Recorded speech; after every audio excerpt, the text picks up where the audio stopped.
Hello and welcome to Race Tech Radio. Race Tech Radio is a weekly podcast based on racing and technology news. I'm Justin Ritchie, and alongside me is Yannick Martin. You can read all the topics we covered today at racetechradio.com. So today is a glorious day. You could call it our GP2 special, but GP2 is not going to take up most of the program. We have some race results for you from the Formula 1 series as well as the ChampCar series, which is a bit of surprise on my behalf. Then we have some news stories which were also unexpected. It was a slow week in racing and tech, but we are bringing it all to you. So to begin, we have the Formula 1 series in Malaysia. New to Malaysia, we actually had the G meter. If you didn't see it, it was a little like an 8-ball, and there was a little dot that showed where the G forces were going and how intense they were. And its exact position, because compared to the last years, there were only like a cross, and it would show where exactly it was. But now it's exactly pinpoints the exact position inside a circle with 360 degrees. Exactly. That is awesome. So you see how heavy they brake and how many G's they get, and then when they go into the corner, a great circuit for it, by the way, because that is a neck-wrenching corner they have there. Also, they didn't use it very much, but they had this map position thing. It was like a little map, and you had a dot, and it showed where the racer was. They showed it during Alonso's qualifying, but they didn't use it very often during the race. During qualifying, there was a threat of rain, and in Malaysia, when it rains, it pours. But everyone still waited to the last minute to go out and qualify, including Honda, which was retarded.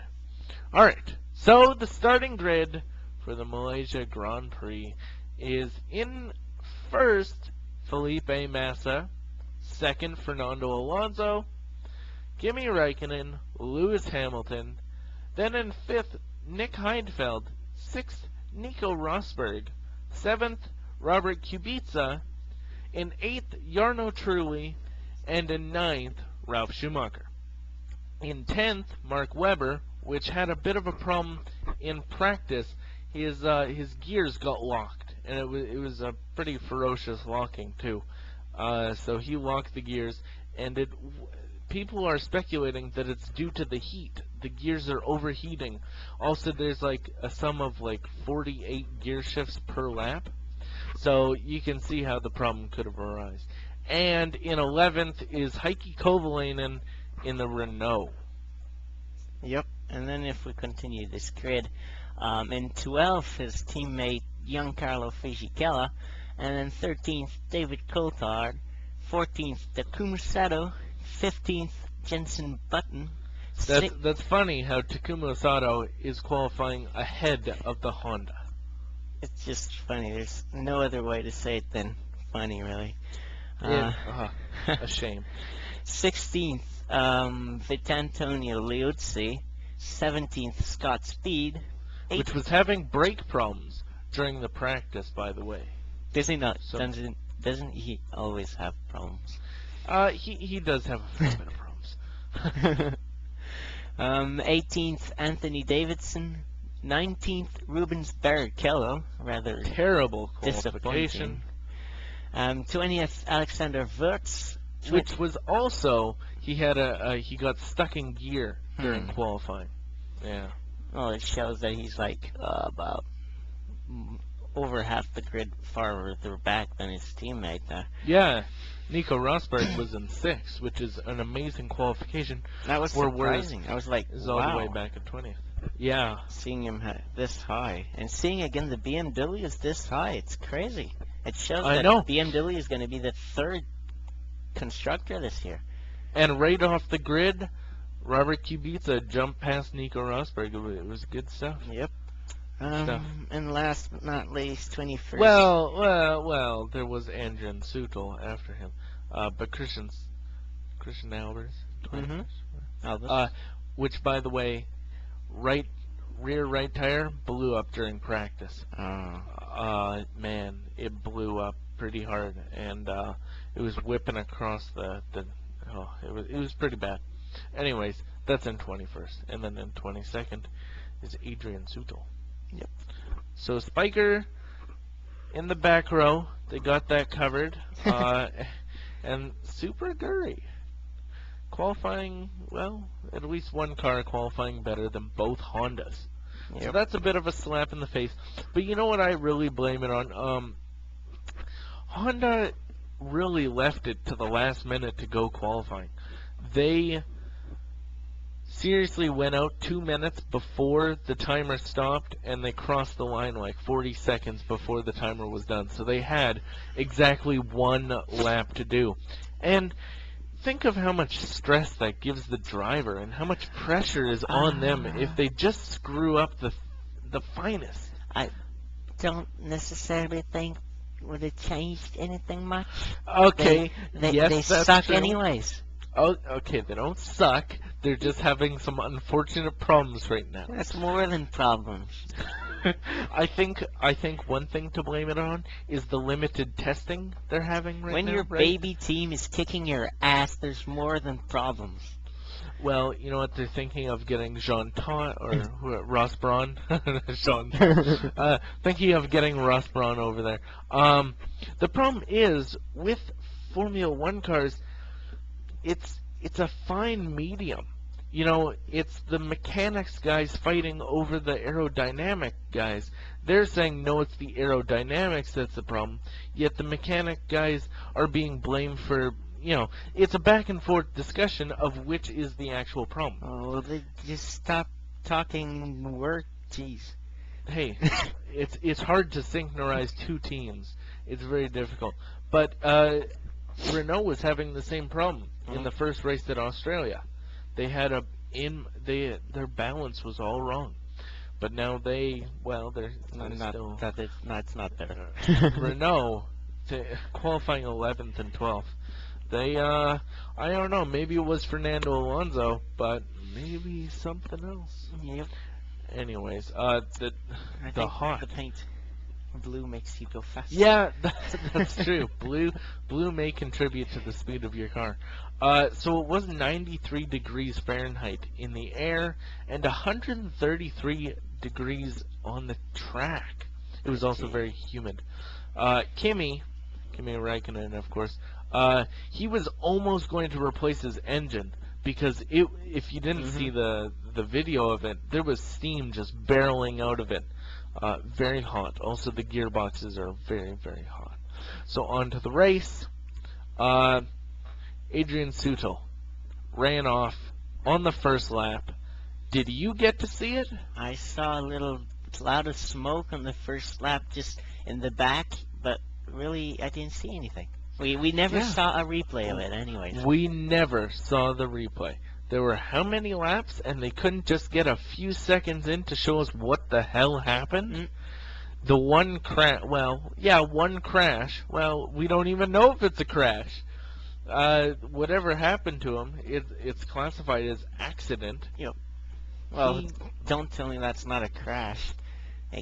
What else can make such a cloud of smoke? Yeah. Well, we saw a part of a replay. We saw onboard Barrichello's, but or was it Button or whatever? I think it was Button. But we didn't see the car itself. Yeah, it was funny because they were actually showing Button, and then they cut away before the turn, and I'm like, what the hell? Those directors, seriously, this is crazy.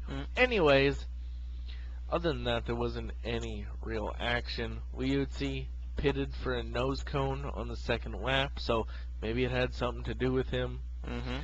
Christian Albers, the second Spyker, overheated, and they were, I believe, spraying that with the what the hell is that called? Fire extinguishers in the pits. Hamilton, dude, Hamilton held up Massa amazingly. And then that probably made the race right there. The first maybe like 10 laps or something, whatever laps it was, 5 to 10 laps. The first 5 to 10 laps were great, were a good race and all. Alonso took off. Like a rocket, man. He got out of it. He did what Raikkonen did last race. Exactly. Very dominant throughout the whole race. So Hamilton, he held up Massa brilliantly, and soon enough, Massa outbraked him and he ran wide into the grass. He came back on, but he was behind whoever that was. Heidfeld. I think it was Heidfeld, yeah. Anyways, so Hamilton, beautiful race. He said it was his hardest, but it's only been 2 races. But still, that's pretty good. Kubica, he was off pace for pretty much the whole race. We're not really sure what happened to him, but something was wrong. David Coulthard, his brake pedal was touching the steering column, because as he was driving on through the race, the brakes fade, right? So you have to apply the brake pedal more firmly, and it was actually scraping the column. So I don't know who thought up that idea, but it might have been the Adrian Newey. Is that the guy that did the chassis? Possibly. Right? Red Bull's chassis, right? Anyways, it may be too small for him. Anyways, and he actually requested to retire the car. Nico, poor Nico, on the 13 laps to go, he ended up retiring. And Kubica, with 9 to go, ran off, and he came back on the track with a dump truck full of gravel. That was hilarious. Unfortunately, no one crashed, so that's too bad. And I guess that's it for the very race boring analysis. race, I must say. Rather boring race, and the director didn't help it. No, I would have wished it would have rained or something. Rain is the key, Jackson. Yeah, raining could have been interesting, especially on, they haven't even, I don't even think they've tested the rain tires. So people are still having a problem grasping the tires situation now. Imagine if it started to rain unexpectedly. Wonder who would have the... Yeah. So anyways, not the worst race, not the most entertaining race. It's disputable. Here is the final positions. I get to do them, I guess. So first position came in Fernando Alonso. Pretty dominant race throughout. First McLaren win since 2005. So that's quite a little while back. That is a while back. Second position, Lewis Hamilton. Great race for him. So that makes a complete McLaren first and second thing. 17 seconds behind them, too. Yep. But that's okay. That's not too bad. That's not too bad. No, not at all. Third position was Kimi Raikkonen. Basically remained behind Hamilton all the race. Only about a second behind him, so that's not too bad, I guess. But I found Raikkonen wasn't very aggressive this weekend. Yeah, no, he wasn't. Nothing too notable. Took it relaxed, I guess. Fourth is Nick Heidfeld in the BMW. Another good race, I guess. It's funny seeing BMW this high. Great race in BMW standards. And he was able to keep back Massa, who finished in 5th position. Massa, well, his race was, I guess, ended once he took out after trying to pass Hamilton there. Yeah, well, he was trying the whole race, too. And then finally, in turn 4, he just braked a little too hard and locked up a little, and all the problems followed from there. 6th is Giancarlo Fisichella, who actually was able to bring back one of the Renaults a little higher up into the points. Yeah, not bad from where he qualified in 12th. After that, in 7th, Trulli in the Toyota. I've noticed something, though, during the warm-up lap just before the race. One of the Toyotas, again, had another, cloud of smoke. Yeah, I saw again. that, too. That's like 2 Grand Prix in a row. I don't know what's up with the Toyotas. I don't know. It's strange. Maybe it's a defense mechanism. 8th is Heikki Kovalainen. Kovalainen. Depends. On Yeah. Renault. 72 seconds behind the leader already. The last in the points. 9th is Alexander Wurz in Williams. Too bad Mr. Rosberg had his engine blow up. Yeah, that's a real shame. Yeah.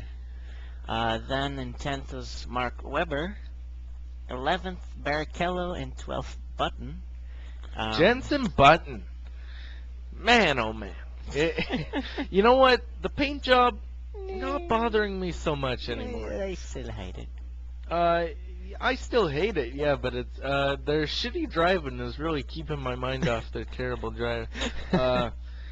I don't know what's wrong, but there is an improper balance in there, and the mechanics or the aerodynamicists has to get that right. I think, you know what I think it might be?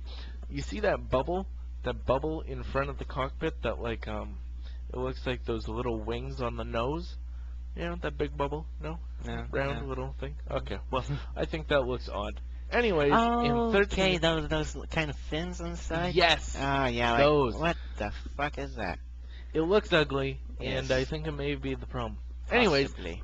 Takuma Sato, one position behind the Honda in 13th position. 14th was Scott Speed, and the Toro Rosso still, hopefully you can hold that ride long enough. I don't know. Not looking good. Ralph Schumacher in 15th. Anthony Davidson in 16th. Liuzzi in 17th. And last, Robert Kubica in the BMW for 18th. He was off pace all race. I'm not sure what was wrong with his car, but I don't know. No, good. Also, Rubens Barrichello, we didn't mention before. What happened with him was he was in qualifying with the testing car because his car was under repair, I believe. So what happened was he did switch back to his car after qualifying, and he decided to leave from the pits. So he was actually he was in last. So that was interesting. And the people that retired, of course, Nico Rosberg, which was a shame. Yep. David Coulthard, due to brakes. Christian Albers, due to engine overheating. And Adrian Sutil, from an accident, which no one else got to see. Always great. It was funny, because, I don't know. Never mind.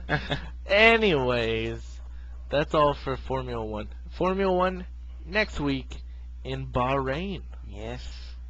Also, next week is GP2, but we will talk about that after ChampCar. Yes. So there was a first ChampCar race this weekend. Last week we weren't sure if we were going to talk about ChampCar or not. Very skeptical. Yes. On and off. We basically didn't cover what ChampCar was going to be about, and we're still not really going to cover what ChampCar is, like the drivers and the paint jobs are just... I saw the ChampCar race this weekend. The paint jobs, really, there's like half the field is a black car with red trimming. It's ridiculous. All the cars are basically almost the same. Original. It's not too bad, though. I saw the new cars, the new design, the new chassis, and I wasn't too fond of them at the beginning, but when I saw the race this weekend, I noticed that basically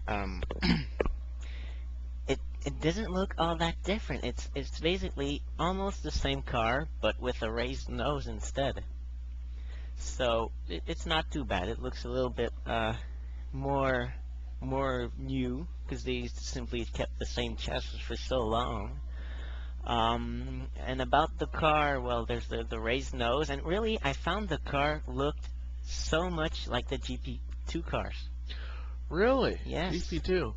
The GP2 and they basically have a similar kind of look. Bigger, of course, but similar, I guess.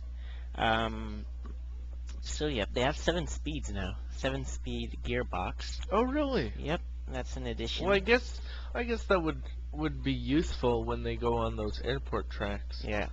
I don't know. Did they ever hit seventh gear in Las Vegas? Probably not. Probably not. They also have a starting mechanism inside the car, so they don't necessarily have to pull the cars anymore to make them start again. They can simply push a button and start the car immediately. But during the race, I don't know, they didn't use it really. They still decided to pull the cars and stuff. It was funny.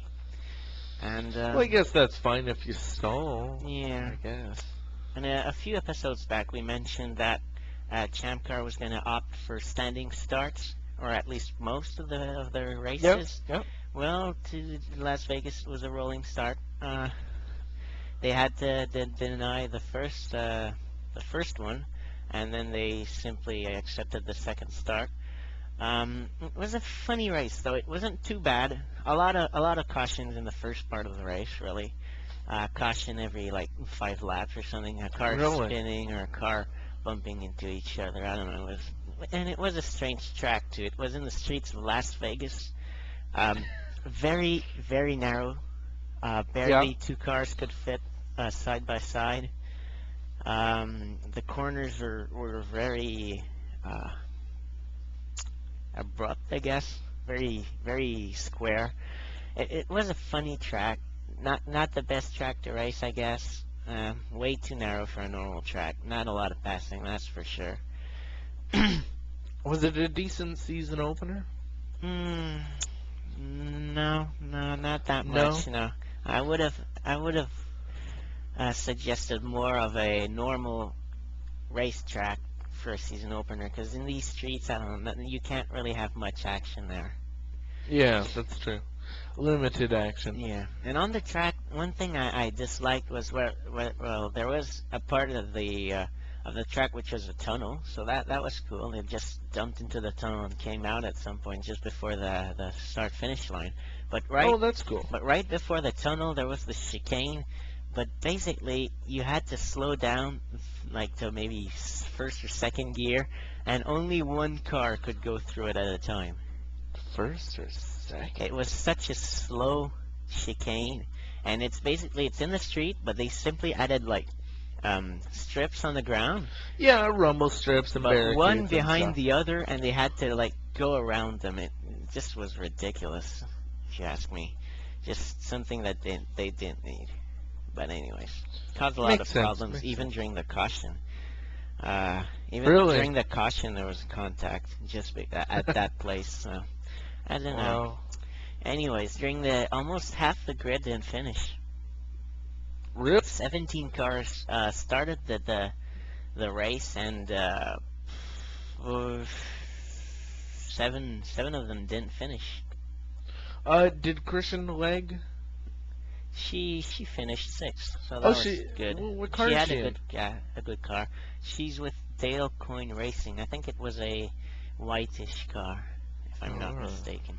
I've had trouble keeping track of all the drivers because the liveries were hard to follow. They're almost all the same. Either they're white with a few colors, or they're black with a few colors. It was rather. I was all mixed up. Very confusing. Makes sense. Makes sense. So I'll just go through the results very quickly. Why don't I have the first names of the guys on there? That's stupid. Yeah, that's odd.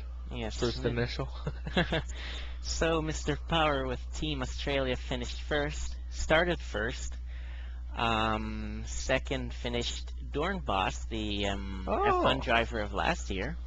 He had a good race, even though I think he spun once or twice, but was able to make it back. Robert Dornbos. Yes. Well, he's still testing for Red Bull, I believe. Yeah, but he's less.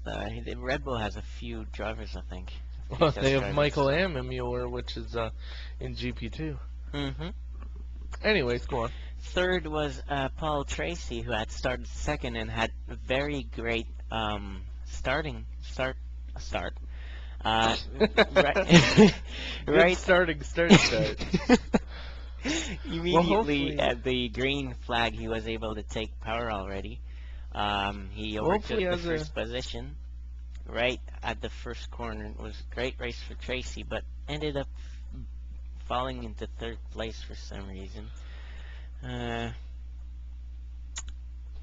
Not too bad. Not too bad. Hopefully he Yeah. has a good season. Yes. Better than last year.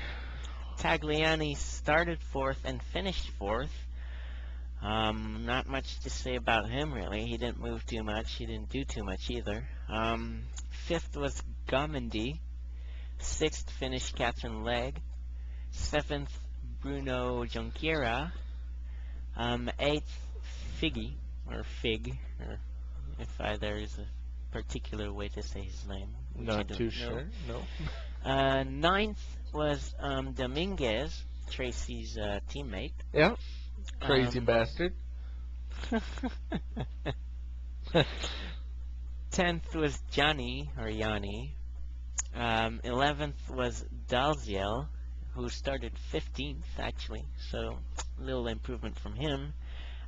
Disappointing race, though, was for Pagenaud, who finished 12th because of a mechanical problem. So he kind of had to retire, but even though they retire, they still get a position. So he had started 5th, so quite disappointing for him, especially seeing that his teammate won the race. Yeah. Classified 13th was Bourdais. Really? 13th because he had a contact, so had to retire himself. Oh, that's too bad. Yeah, he was having quite a good race, actually, so disappointing for that. Wilson dropped out with a mechanical failure as well. Clark with a contact, Halliday contact, and Graham Rahal was the first contact of the race. Had completed barely a lap, not even a lap. Wow. He had contact with some guy on the front straight at the same time they gave the green flag. So when they waved the green flag for the race to go, some guy just moved on the side and actually pushed Rahal, and Rahal went straight into the wall. So not a great race for him. That's He didn't too even bad. race. So that's basically it. That's basically it. Mhm. So, do you think we'll be covering ChampCar in the future? Maybe just quickly a few results. About ChampCar, I checked to see a race that's not too far from where I live, and really it's cheap. Oh, that is an amazing deal. What is it? $85, and I get the 3-day paddock passes, or the pit passes, and 3-day general admission near the track thing. And I think parking's included, so for $85 you got the whole 3-day weekend and everything's included there. That is And I think crazy. you can also see the Atlantic race in there too. Oh, so really? Well, I guess yeah. that's good. That's 2 races for the price of 1. Plus qualifying Great and deal. practice, right? Yep. That is a And great the pit deal. pass. Great deal. A pit pass for Great deal. $85. That is an amazing price. I wish all racing was priced as low. That would be great. Yeah. You should check out for the Vancouver race. Is there a race in I Vancouver? don't know. I think it is. I don't know. But now we have a little piece of news regarding Formula One. Just a quick little mention before the next GP2 calendar and driver list. Is Spyker to sell real estate? Real estate, you ask? Real estate on their car. They're Why not? offering 4 logo spaces. One is on the upper nose and 2 other are undisclosed, but the other one is on the engine cover. So the upper nose, $500,000, well, 500,000 euros, and 3 million euros for the engine cover. Here's a quote. "We think that this is a unique opportunity for all those eccentrics and philanthropists out there who want to propose marriage in style, support their chosen charity, or highlight just cause." So I'm not sure if your sweetie would really C, the marriage proposal, seeming that they're retiring at a fast rate. Not to mention that they're starting at the very back of the grid. But Yeah. I guess it is a good chance to, promote whatever you have. It'd be funny though. I'm not sure how much advertisement you would actually get out of that. I'm not. Would you do it though? Having lots of money to spend, would you? If I had a ton of money, no, I wouldn't, because I would seek out proper sponsorship on a decent car. I don't really see, the big deal here. There's no big deal to be had at Spyker. Well, the other teams probably charge maybe 10 times that price. They probably do charge very much, but if I had a ton of money, I would be willing to spend that money as long as it would be on a car that actually gets some airtime. Hell, This is just for fun. Spyker crashes and they don't even get camera time. Yeah. Well, I don't know. If you spend the money, that's great. Take some personal photos, but I don't think it's gonna make it on, ESPN or Speed TV. Listen today. Spend your money wisely. Yeah, that's good. Invest and save often and retire. That's the plan. Don't spend it on frivolous shit like this, especially if it's not even gonna work as a marketing engine. Alright, so now it's time for GP2. I personally am very excited about this. I'm not too sure if ESPN will cover any GP2, but I know Speed does before the races, the Formula 1 races, that is. So we'll go over the drivers and constructors along with the calendar. So, first team is ART Grand Prix, which has Michael Ammermuller in first as their first driver and Lucas Degrassi as their second driver. Second team is Minardi PQ Sports. Piquet. Minardi Piquet. You think Piquet, huh? Is that what Yes, you think? it's Piquet. Is- Dude, Piquet was an F1 driver, and his son isn't driving testing now. I like PQ, okay? Kind of sounds like peculiar. I like it, alright? Anyways, their driver, Adrian Negrao, and Roland Rodriguez. Yes. For the iSport Team International, Timo Glock and Andreas Zuber. You're getting there. I am getting there. Next team is Ardennes International with Bruno Senna and Senna. Okay, seriously, I do not pronounce it Senna. Okay? Dude, everybody pronounces Senna. I know, and that's the people I hate. That's Senna's son. No, I say Cena. What is wrong with Cena? Oh, it's not Cena. It's not. Cena would have been with a C. Like that Senna wrestler would or have whatever. been with an N. Okay? Anyways, their second driver is Adrian Zog. Alright. Don't you worry about it. You want to take it from here? No, by all means, go ahead. The next team's Petrol Offizi FMS International, with its drivers Antonio Pizzonio. Wasn't that an old F1 driver? I think it was. Maybe. He raced for Jaguar, if I'm not mistaken. Or maybe it's like second cousin, or maybe it's not even related. Yeah. He drove it's the for same family Ralph name, Schumacher. though, so. He drove for Ralph Schumacher in 2004. And he also replaced Nick Heidfeld in 2005. There we go. Beside him is Jason Tahin-Sioglu, I guess. Yeah, that Looks like it. That sounds right. Next team is Trident Racing with Kohi Hirate and Pastor Maldonato right beside him, I guess. Yeah. That looks good. Very clever names. I like them. Racing Yes. Engineer Team is... shit. I don't know. Ravier Villa and Sergio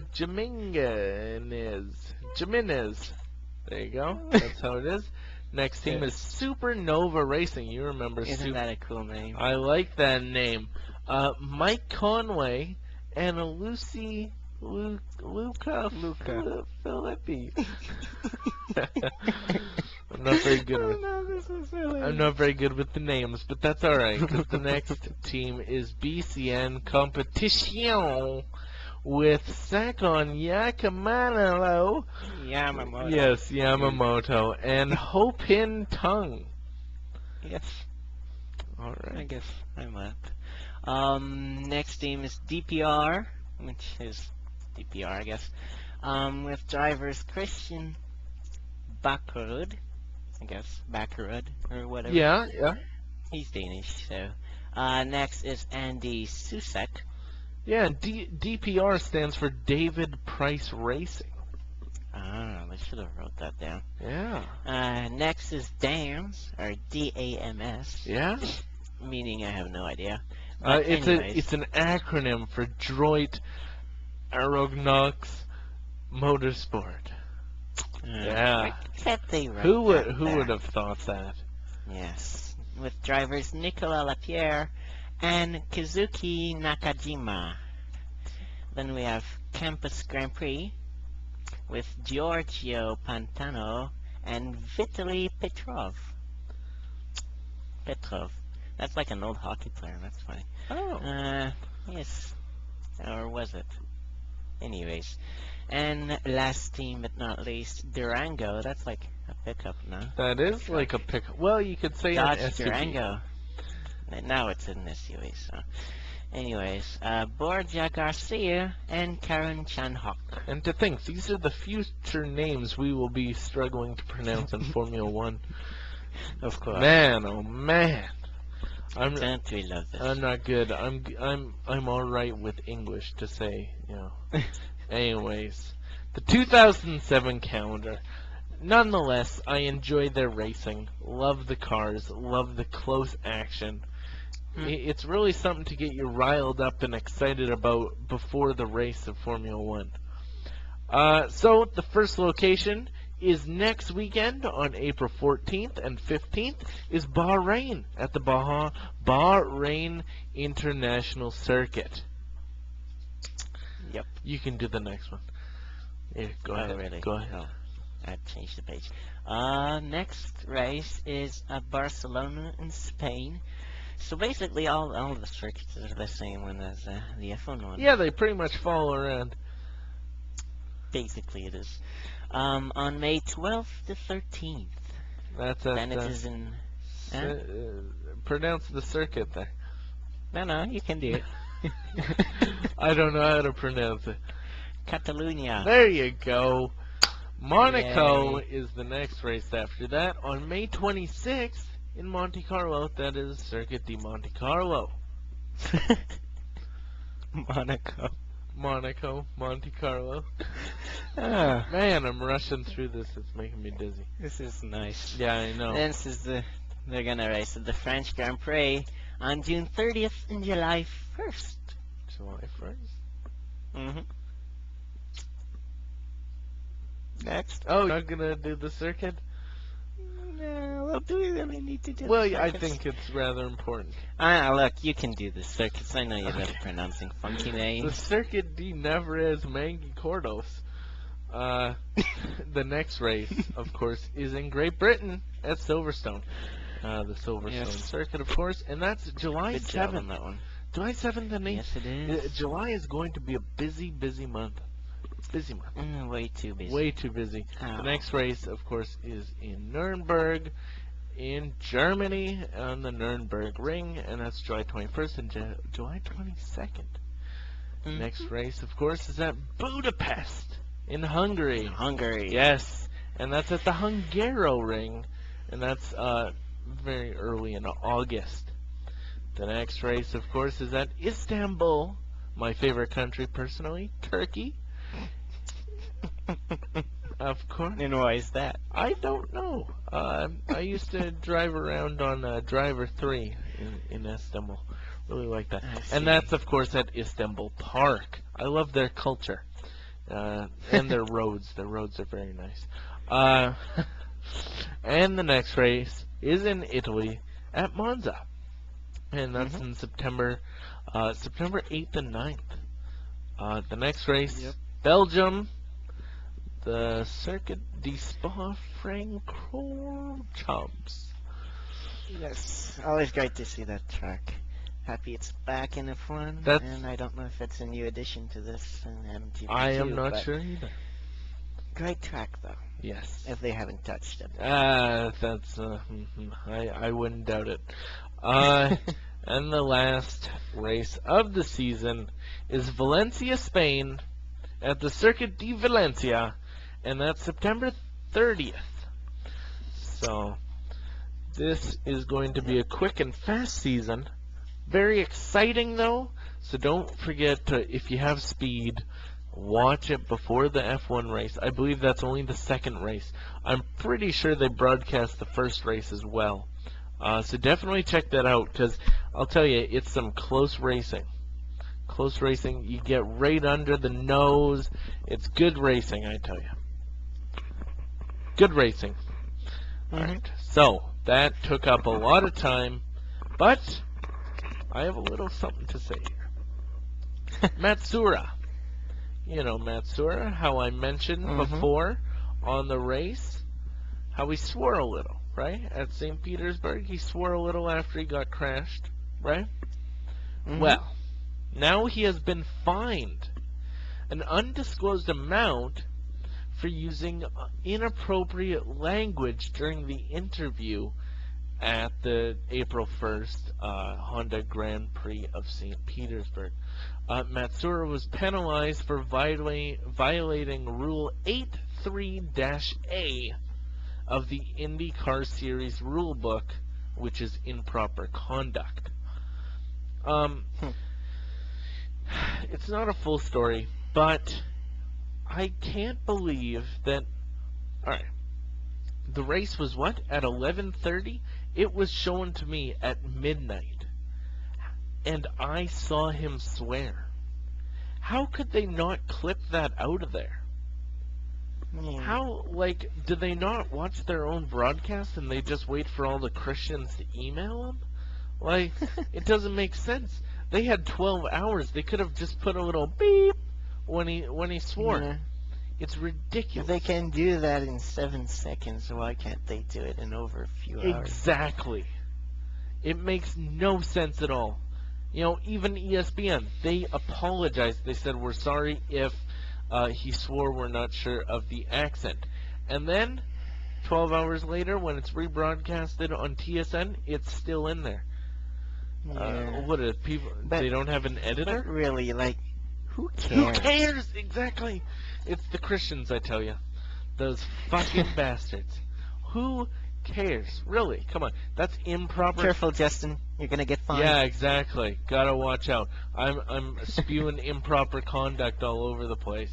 It makes no sense. You know, he was pissed off because he was taken out twice in 2 races, and he just wanted to go to his hometown of Japan, next race, by the way, with a good record. And you know what? He's been well, he wasn't retired, but you know, he was pretty damn close to getting kicked right off the grid when he crashed into him. It's ridiculous that he was fined after this. It was an undisclosed amount, so let's hope it's not too much.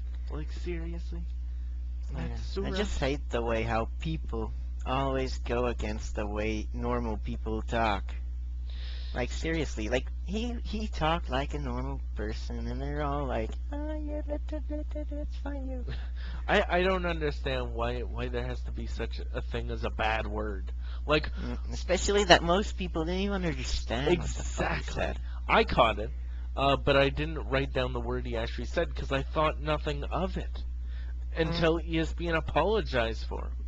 Yeah, that's ridiculous. And by the way, people, oh, let's abolish this word. Go fuck yourself. How about that? You fucking retards. Anyways, on to more news. Yes. On to more news. Top Gear, my favorite show, of course, regarding cars at least. Great show. I've watched quite a few clips on YouTube, and It's fun. It is fun. It's good British humor, which everyone can get. Some people don't get the British humor, but this is straightforward humor. It's no inside jokes to Monty Python or anything like that. So don't worry about that. But I must say, there is shit for selection of car shows over here in the U.S. You have Motoring 2007 on TSN, which is total crap. You have Fifth Gear. There's just no selection and no humor. Well, none to worry, because Top Gear is coming to the States. The U.S. show will be the exact same as the U.K. version, but it will focus on American cars such as Cadillacs. But is it the same host? Yes, it is. It is, in fact. Just this way, they will. They won't only show, Holden and Lotus and all those cars. So it's Top Gear, but U.S. version. Well, it appeals more to Americans. So it's not only going to be Peugeots, right? It's going to be Fords. Even though they do have Fords, but they have the European versions, which are fucking awesome, and we have all the shit over here, right? They will give us the shit that we have as well. So it will be on Discovery Channel. Dude, That's okay. Who That's doesn't have Discovery Channel? It's gonna be awesome. We're all gonna be able to enjoy it. Anyways, the show will be back in autumn, so expect that, and be very excited, because you have every right to be, because this is an amazing show. I'm not gonna really like the commercials. Maybe I'll just end up watching them online anyways. but it is good. I'll turn on my TV. Even though it won't help the ratings, I'll have it on in the background. But that is very exciting. I am excited because I don't think you have seen a single full episode of Top Gear. No, not a full episode, but if I can watch it, it will be great. Yeah, it will be great. So anyways, that's all for Top Gear news. Top Gear coming to the U.S. Very exciting. They won't be impressed with the cars, though. Oh, no, it will be... The amount of times they've ditched the American cars here is so funny. It will be American slandering, British talking bastards, and it will be so much fun because I'm loving every minute of them. Because I know they're correct. I know that American cars are shit. I'm on their side. Alright, so the next article is news is actually yours. Yes, the French set a rail speed record last week. Basically, there's the TGVs in France, the very, very fast trains that go from France to France and France to Germany and France to England and basically all of Europe. And well, they've built a super TGV that they call the V150, if I'm not mistaken. V150, not a bad name. And basically, they've set a new train record. Wow. A new rail speed record, I would say, of 574.8 kilometers an hour. Now that's freaking fast. Yeah. 357.2 miles an hour. You know what's funny? Is this actually going to be their constant speed? No, no. That would not be a good idea. Even though... Yeah, you can say that again. Even though there were people inside the train, like reporters and journalists and stuff. Yeah. These people, they don't consider it safe. They didn't really notice much. Like, they didn't feel all that much. They were going at that speed. Like, the ride inside is really constant. It goes well. Like, you don't feel like all bumpy and all crazy and plenty of G-forces or anything. Here's my question for you. It's a sweet ride. I'm not sure how much you know about these trains, but are they actual trains on rails, or are they magnetized, or what have you? No, it's actually like trains. Oh, so it's train by ground. It's yeah. Oh, okay. It's electric trains. Okay, they have like these electric wires over the trains. Yeah, we're not But using those steam anymore, Yannick. no. But Oh. well, dude, all the trains here are still running on diesel. Converting electricity and making the locomotives run on electricity, but they're tanked on diesel. Yeah, well, But over there, it's directly electricity. can't change history. But yeah, go on. No. But the train they set the speed record was still on steel wheels, on metal Really? wheels. Steel wheels still? Mm-hmm. So that was quite a thing to note. But basically, yeah, that train was going pretty frickin' fast. It broke the record, the 1990 record, which was 320 miles an hour, which was 515 kilometers an hour, something like that. Yeah. So they pulverized that record, really. Yeah. So, compared to the speed it went, how fast will it actually be going on a day-to-day basis? Do you know? Well, probably like half of that. The normal French TGVs usually cruise at 185 miles an hour, so it's definitely would go faster than that. See, I don't see why they don't go as fast as it can. If it's dubbed safe, Well, because it's too dangerous. Because some tracks aren't made for that. Like to run the 150, they had to redo some of the tracks to make it all smooth and stuff. okay, makes sense. Because it's just too dangerous, dude. That train goes freaking fast. It would go under overpasses, and you wouldn't even see the overpasses go Okay, by. come on.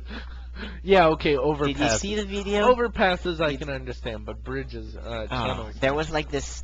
The train was going so fast that all the pebbles under the tracks and Yeah. stuff would basically lift in a cloud of smoke behind it. Wow, that's It was crazy. funny to see.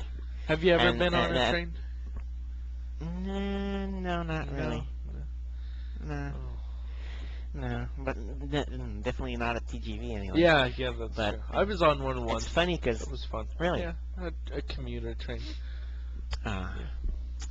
It was funny to see though how you could see the journalists on an overpass and the train passed under them, but that's at exactly that moment they broke the record. Like they at exactly the moment when they passed under the overpass, they were at 574 kilometers an hour. Wow. And just imagine the sound, man. It was crazy that it just went so fast beside it. It was really a rocket on the ground. Hope you don't have much shutter lag, because that would be a difficult picture to get. Oh yeah, crazy stuff. Just hold the button, pretty much. Anyways, Anyways, there's a video of that on YouTube recorded by France 2, the little. It's basically the main network over there. It's the BBC or the CBC of France. Hey, I have a question for you. Hello. All right. CBC. It's rumored that they won't be getting Hockey Night in Canada, right? Hmm? What else do you watch on CBC?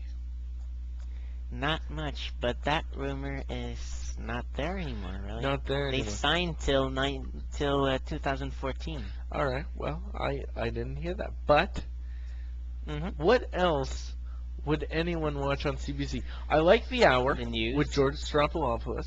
I like that. Other than that, it's all irrelevant to me. News, some documentaries, I guess, and special stuff. Yeah, boring like, shit, you mean. Boring shit. Special events, I don't know. Yeah, boring shit. The Olympics. Oh, yeah, who would pay that much money for the Anyways, that's totally crazy. Anyways, is that all for the train news? Basically, That's fascinating. That's really pretty freaking fast for China. That is pretty fast. That's too bad it wasn't dubbed safe, though. They should redo the tracks and then get that sucker going that fast all the time. Because, hey, Hitler, he wanted the trains to be on time. So, you know what? Can't disagree with them there. Can't disagree with them there. Good policies. All but those Jews. I don't know about killing them. He went a little too far there. Other than that, he had some good ideas. He also was a pretty good painter, if you've seen his paintings. Anyways, next little piece of news. It's not much of a news story, but it's a little tidbit. Well, we had to fit the tech thing in there, so. It's not only tech, but it's fucking awesome. Smart lights are coming soon. There's this company, okay, and they're called Hella. And what they're developing are these smart lights which detect where the car in front of you is.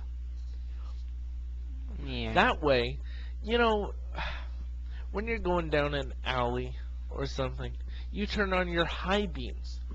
But what if your lights automatically looked straight ahead and shined it right on the light in front of you, right? Wouldn't that be much better? It's kind of like how, as you mentioned before, Lexus, how they had the headlights that turned with the corner, right? When you turn the steering wheel, it would turn around the corner. And I thought that was great, but this is even better because it detects how close the car is, so it shines right like underneath their bumper. So you get the full span of the light, so you can see up to the next car, not up to 100 meters, or however far your lights project. It's dynamic how it changes. It's a very good idea. The only shitty part is, what if they break? Like if they break and you're like right on someone's ass, your lights are screwed. They're gonna that would totally suck. And it's another thing to go wrong. Yes, it is. More computers in cars. Not sure if you want that or not. But I think it is nonetheless a good idea because it's not a bad idea. Like, I like the Lexus idea thing that the lights turn and all. Yeah. And it's not a bad idea in the way that when I drive, I always have the other one's headlights in my mirrors and all, and it's all flashing shit. Yes. And it's annoying. But I don't know. It's kind of taking the headlight thing too far. Headlights are supposed to headlight your way. Yes, shine the but way in front of you. This shines where you need it. It's not one size fits all. Yeah, but you see, what if something goes wrong, or mistakes and shit? And Do you not have a flashlight in your car? That's what a flashlight's for, okay? If those break down, you just shine that sucker out. So you're gonna drive with your fucking flashlight in your hand? No, and if your headlight goes out, you go and fix it. Same thing happens here, except for, if it's mechanical, then shit, it's gonna cost a bunch. But if it's just the lamp, you replace that, right? Simple enough. I think it's a brilliant idea, nonetheless. Yeah, I wouldn't want my car with that anyway. You really think you wouldn't want your car with that? Well, the other cars can have it, so they won't shine in my mirrors, but I want to pick That's your only headlights. problem. That's your only problem. I don't, if I see a deer, I want to see him there. I don't want to have my high beams on to see him. My car has absolutely no freaking lighting, man. Yeah, I know. I can't see shit at night. But that's the problem. That's the problem. If If you're in a narrow, if you're on an alley, you don't. This way, your headlights would adjust and raise up so you can see down there instead of turning on your high beams, which is just pointing more light at the ground. This just makes more sense. Well, they're called high beams for a reason. But people use them for random things. When your lights aren't bright enough, you use the high beams. This will kind of solve that because it will shine the light where you need it. The problem is, it's not that your lights aren't bright enough, it's that they're not shining at the right thing. That's the problem. But will you still have high beams? Yeah, of course. Well, you gotta warn people if the cops are coming, or hate those fucking speed traps. Anyways, that's all for that. It's not a huge article, but it is rather impressive because, dude, how awesome would that be? I wouldn't be surprised if Lexus would be the first to develop this because they're I don't know why, but they're very bleeding edge. They have that car that parks itself.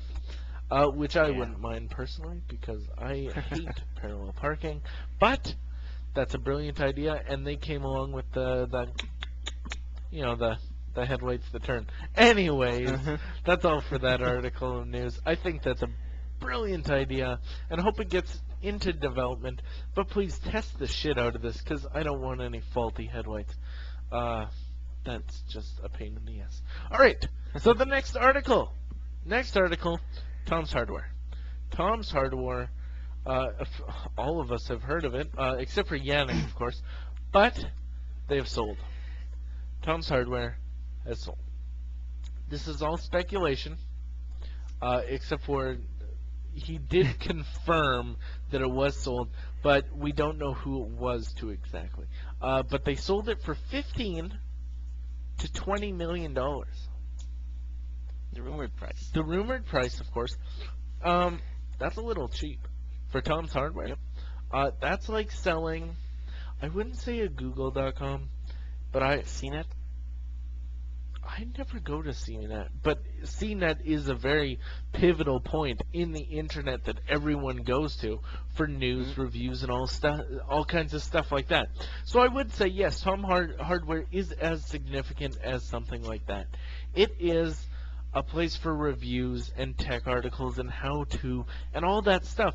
When you were to go buy a stick of RAM, you would check on Tom's Hardware first to see what the reviews were about it. And I don't know. I just hope that doesn't change.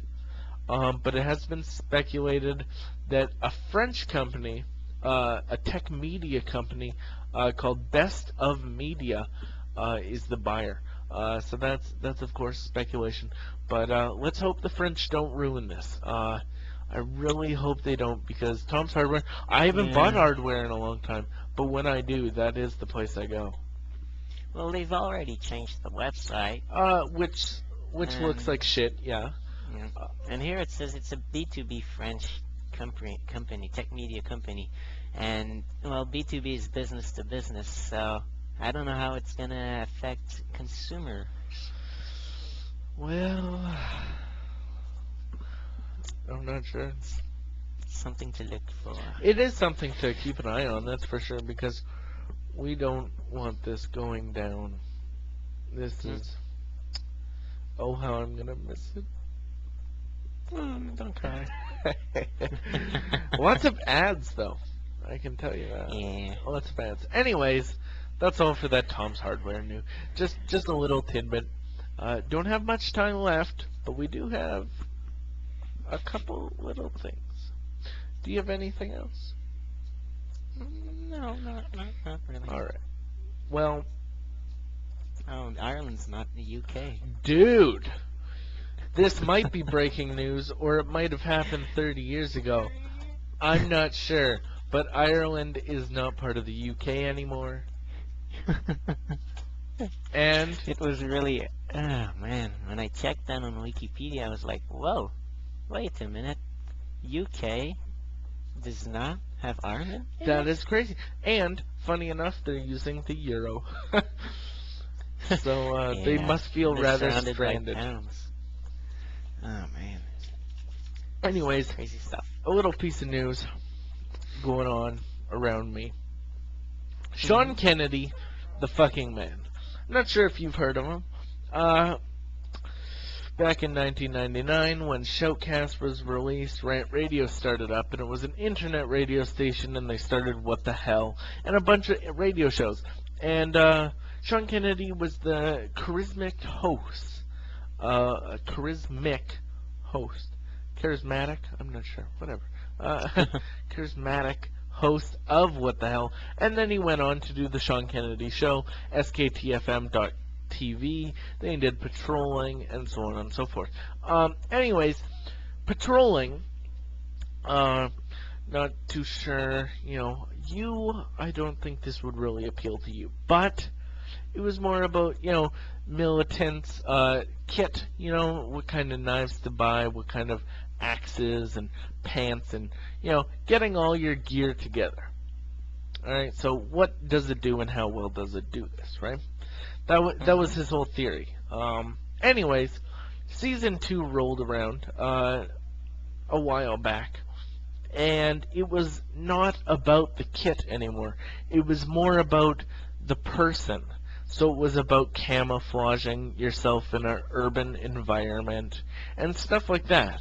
How to present yourself and how to, get a blue-collar job and work in an office or what have you. And, infiltrate the companies and, anyways, very conspiracy sort of thing. Anyways, it's been a good 9 months since the last episode of Season 2 was released. And that was Season 2, Episode 6. And now, 9 months later, Episode 7 is now released. I am yet to watch it. Actually, I'm watching all the episodes over again, 1 through 6, to get caught up, because it's been so long I totally forgot. Well, I didn't totally forget, but I would like to buff up on that stuff, right? So it is available via torrent at rantmedia.com or rantradio.com or wherever you want to go. Dark Atlas works too. Anyways, I found that very interesting because I have been a huge fan of Sean Kay for several years now, and it's good to see Sumerian is starting to do his work. You know, it's taken him 9 months to edit a, I don't know, half an hour video. I don't even know how long it is. I haven't seen, but very excited about that. I actually listened to Newsreel this morning. He does a radio show every Monday morning on Rant Radio at 9 o'clock Pacific Standard Time. And I haven't listened to that in a long time. And it was definitely a good listen. Also, funny enough, I was listening to some Dan Carlin, which I would call him a historian, but he's not like a professional. He studied it in England and such, but he's not actually a historian. Anyways, he does these podcasts. One's Hardcore History, and it talks about events in history. Like, he compared Alexander the Great to Hitler.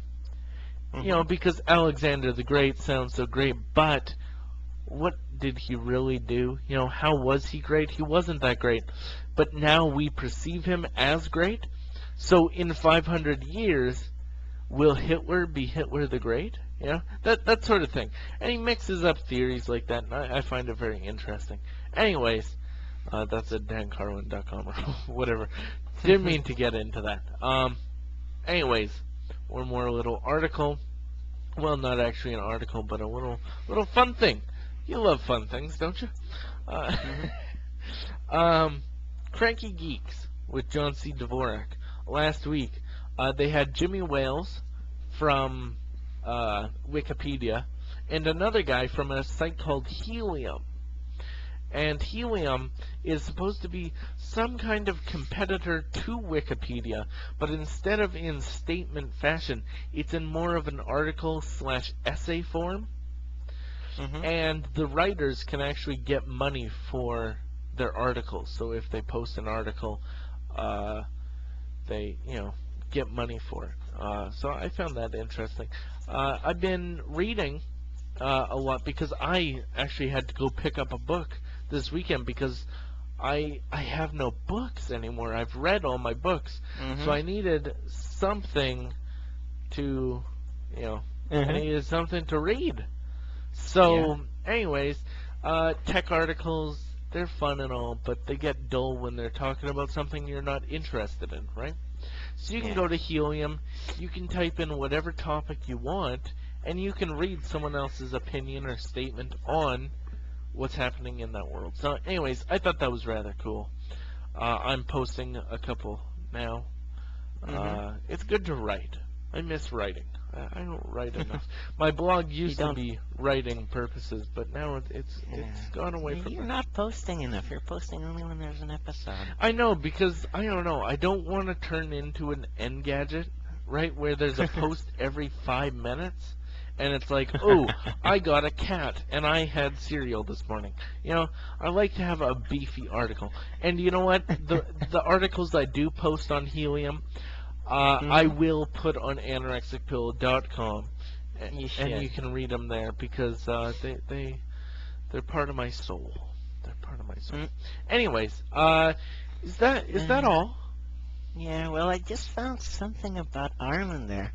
Oh, really? And its independence, really. It was declared in 1916 and recognized in 1922. Okay, so they haven't been part of the UK for... Are you... Wow. Uh, 85 well, years. you can thank Wow. government school for that, because we both went to government Yeah. school, and as you know, they suck Well, balls. we always thought Ireland was part of the UK, even though Ireland didn't want to. But I never know they actually were completely sovereign in that Yeah, I way. didn't know that. That's crazy. Wow. By the way, they did a test. 700 schools. They did a test, and only Mhm. 693 of the government schools were proficient at educating children. Mm. Dude, go to private school, or you know what? Fucking drop out, because it's not even worth it. Alright. Yeah. Anyways, I did not know that about Ireland. No, It no, makes you no. really think. Fuck, I need to learn more about Ireland. But the place I Yeah. really do need to know more about is South Africa. I really know nothing about there.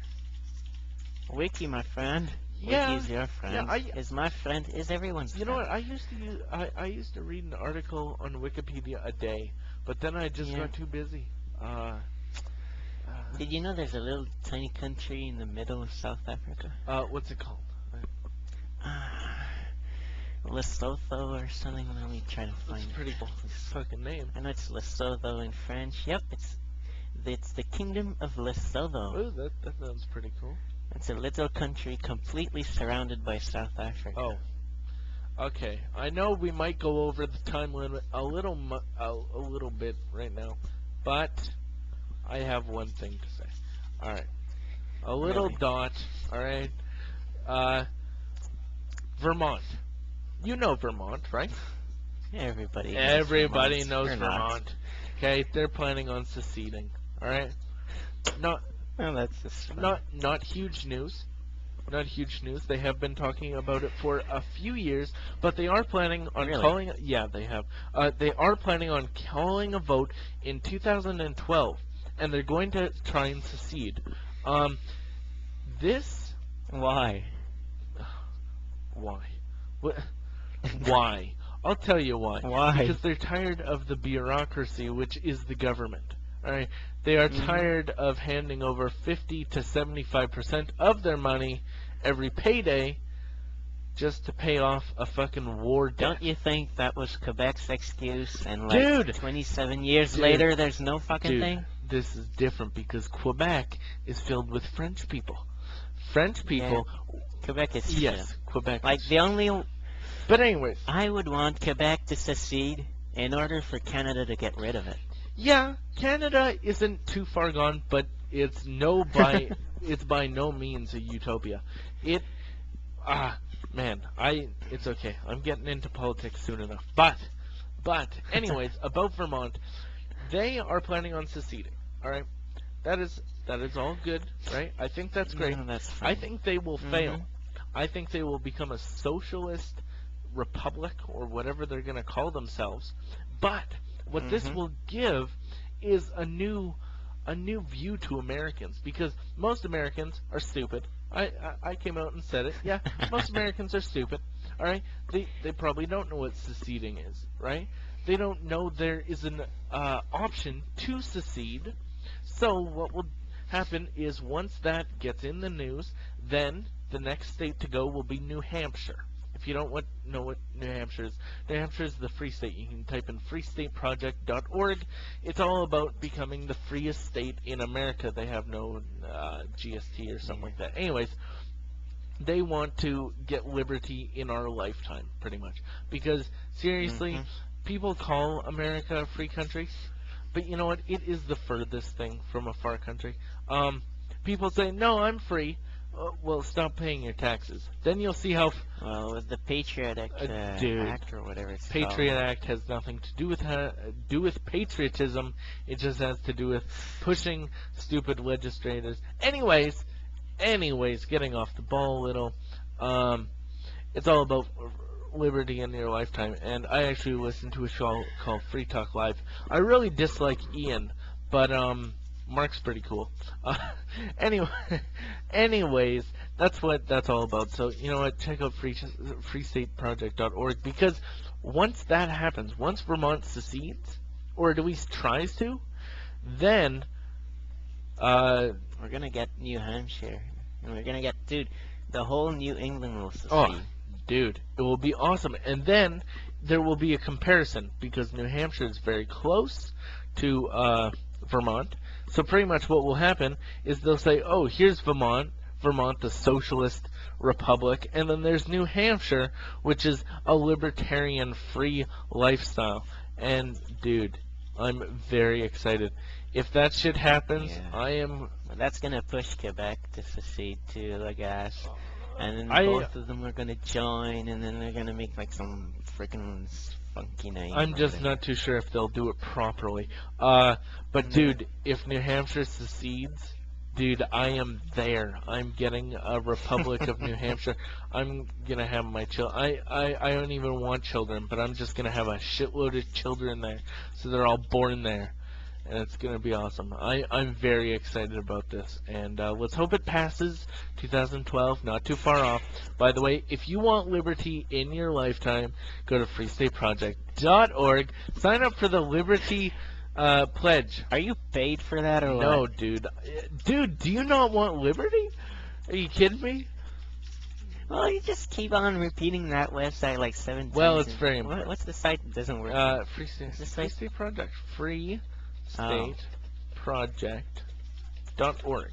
And pretty much what it is you sign a pledge that you will move to New Hampshire. And what happens is once they get 20,000 members, they have 7,000 and a half right now. And what they'll do is all 20,000 will move into New Hampshire. And from there they will, corrupt the government and make it smaller. Because that's what it's all about, getting smaller government. Anyways, that's very exciting. Their logo is a hedgehog. Yes, it's a porcupine.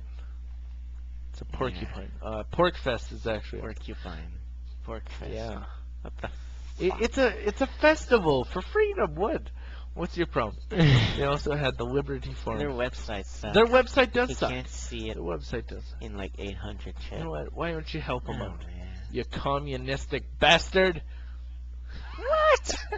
Well, come on. Seriously. America, people say, oh, it's a free country. It's not.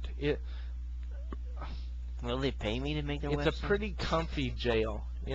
If you think about it, it's a pretty comfy jail. Yeah, You have your it gadget, is. you have your gizmos, all these little distractions. But, hey, you can thank the Free State Project for passing the Read the Bills Acts. Have you heard of that? Where the people that pass the bills actually have to read them? Isn't that a bizarre law, huh? I hate government. That's my problem. Anyways, not to Yeah. get on a political tangent or anything. But, anyways, I guess that's all for this episode of Free Talk. Free Talk Basically, yeah. Live is not our show. although it did kind of get towards that near the end. But you can check out all the articles we covered today at racetechradio.com. Also, if you have any comments, questions, what have you, you can contact us either from the website on the contact form or racetechradio@gmail.com. Please do. Dude, Gmail is totally open. Gotta love Gmail. Best Gmail is service. awesome. You can actually get Juno, your Juno mail through Gmail. There's a ton you can do with Gmail. Anyways, I guess that's all for this week's episode. So Yep. we will be seeing you a little later. Yeah. Goodbye. Bye.